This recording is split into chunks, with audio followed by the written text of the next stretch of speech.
YouTube? Welcome back to my channel. It's Jade from Becoming Jade, and today it's time to get real. So today I will be talking about my experience with cerebral palsy. Yes, I have cerebral palsy. No, but this is something that I've never spoken about, and I hope that this video today inspires somebody. Stay tuned.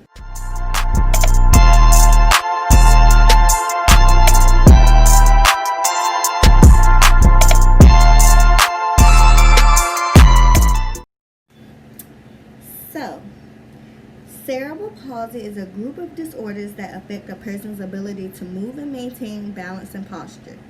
Cerebral palsy is the most common motor disability in children. Cerebral means having to do with your brain, and palsy deals with weakness or problems using your muscles.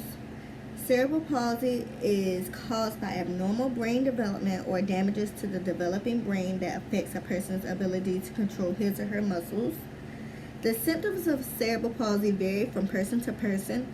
A person with severe cerebral palsy might need to use special equipment to be able to walk, might not be able to walk at all, or might need lifelong care.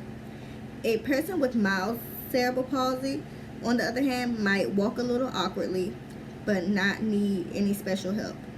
Cerebral palsy does not get worse over time, though the exact symptoms can change a person's life for a lifetime. So I've had cerebral palsy all my life. I was born with it. So my experience with it, I didn't really understand what cerebral palsy was until I got a little bit older. But I knew I wasn't like the other kids. Children are cruel in the world we live in today, actually. So I knew that I walked funny versus other kids. I walked with a limp, a slight limp. So I have cerebral palsy on the left side of my body. So with that being said, sometimes the things that I do with my right hand, my left hand does. And I walk with a slight limp, not a major limp, but a slight limp. So children laughed at me. Children called me handicapped. Oh. I get asked today, even today, are you okay? Did you break your ankle? Like, no, I have cerebral palsy. And people were like, oh, I'm so sorry. I'm like, you don't have to apologize. Whereas back then as a child, you would have never seen me be okay with it, because I cried so much because I wanted to be able to do half the stuff that other kids did. And then it took me a while to realize that I'm capable of doing any and everything that I set my mind to, with or without cerebral palsy. And I know other people who have cerebral palsy, more severe cases than me. So I let it humble me, because God made me his own image, honestly. And I don't think I would be the person I am today if I didn't have cerebral palsy, honestly. So I walk with a limp. I'm more dominant on my right side of my body. But you know, children grow up, and the class that I grew up with, I guess it got to a point where they were used to it. And I still made friends. I still did stuff that other kids did to the best of my ability. It wasn't perfect, but I can say I did it.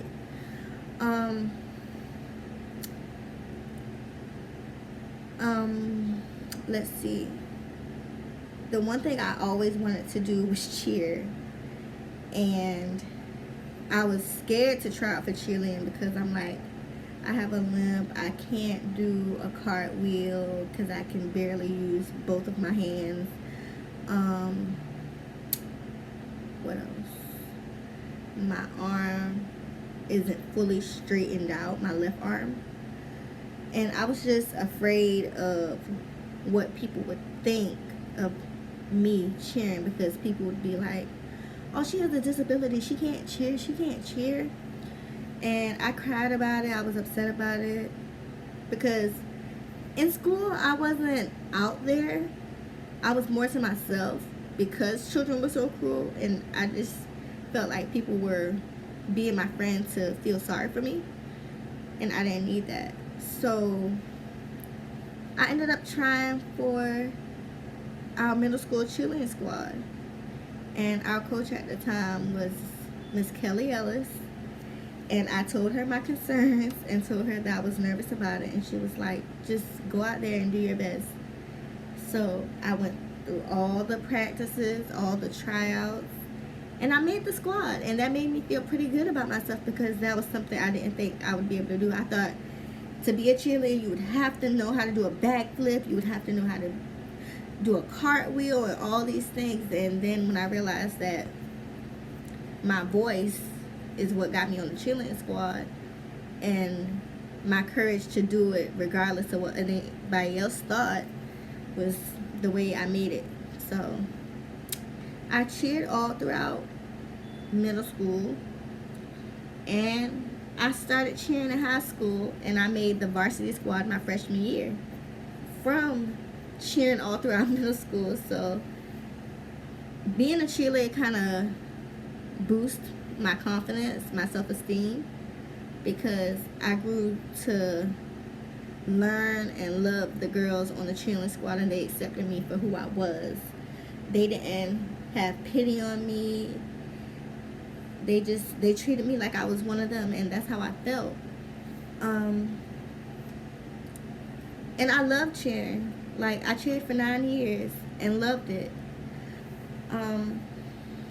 There are times where I wish I could walk perfectly in a set of heels without my left ankle giving out or being weak to the point where I can barely walk in heels. But when I wear them with pride. Period. I would honestly say that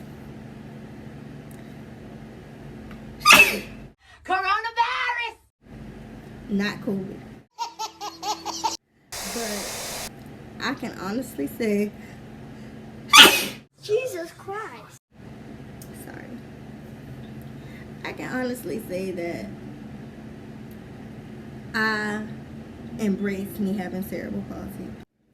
I can honestly say that I found people who wholeheartedly love me, for me, who accept me for who I am, with cerebral palsy, without cerebral palsy. They love me all in the same. And I've had people who come in my life and who've seen past that, and I love those people because they accepted me for who I am. And it comes a time where you have to accept yourself before you could expect anybody else to accept you. If you don't love yourself, who will? Like, and I can only be me. I can't get rid of something that God gave me, because if God didn't intend for me to have cerebral palsy, he wouldn't have given it to me. And I wholeheartedly believe that God gives his toughest battles to his strongest soldiers. So I don't question God on why he gave me cerebral palsy, because he gave it to me for a reason. And I'm starting to think that this was the reason why, because I can take my story and inspire people who are afraid to speak out on it and let other people know that this is not a disability. It's an ability, because you can do just about any and everything that you want to do. And don't let nobody tell you different. I know not many people know that there's actual a symbol for people with CP. CP is the abbreviation of cerebral palsy. And it looks something like the breast cancer awareness symbol, but it's green. And I have that tattooed on me. I'm going to show you guys.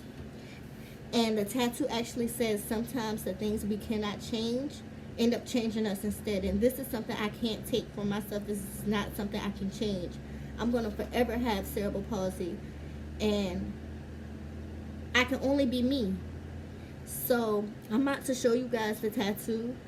And I just want y'all to know that just because I look like I have it all together doesn't mean I always have it together, because there are things in my life that I go through that I have to deal with personally. And I thought it was time for me to share my story to the world, to you. And if you know somebody who has CP, cerebral palsy, and who's afraid to talk about it, or who feels ashamed, send them my way, because they could be blessing me in ways that they don't even know, and I could bless them and help them feel comfortable and feel accepted, because you are who you are. You were made in God's image. And yeah, so that's my story. Don't let the fear of striking out keep you from playing the game. Got that from a Cinderella story. But thanks guys for watching. I hope I helped somebody today. I hope I inspired somebody today. If you haven't already, please, please, please like, comment, and subscribe. And yeah, here's the tattoo. Sometimes the things we cannot change end up changing us instead. Live by it. And I hope everybody is doing well in life. And yeah.